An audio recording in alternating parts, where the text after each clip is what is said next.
Hey guys, never really posted a video before, but I was looking on my feed tonight and issue got brought up again. That gets brought up every couple of months or so. This time sparked by Donald Trump's words about women during the Republican debates, and it is the issue of women's rights and men's privilege specifically.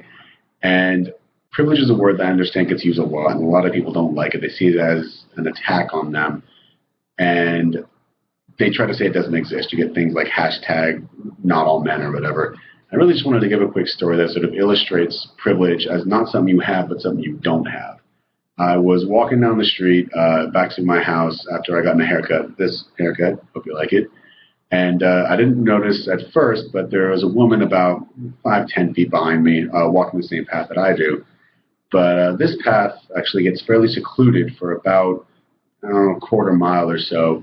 And I didn't think about it until later, but me not noticing her and me not even really recognizing where she was after the initial look back is a form of privilege. Not something I have, but something I didn't have, which was worry or concern or having to keep my head in a swivel to make sure that I wasn't catcalled or groped or molested or any of the dozen things that can happen to a woman when she's alone with a guy. And the reason I bring this up is because the other question I get a lot, or I see a lot, is, what can be done about it? How do you change the situation when it's such an ingrained problem? And really, it's just understanding the position that we're in and that women are in and acting accordingly. And, if that means walking a few paces back so you're more comfortable for her, it means crossing the street if you have the ability to do that, do it.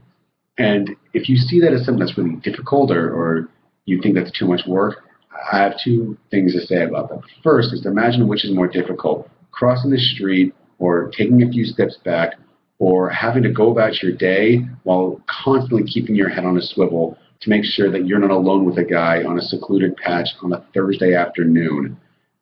Which, honestly, which do you think is harder?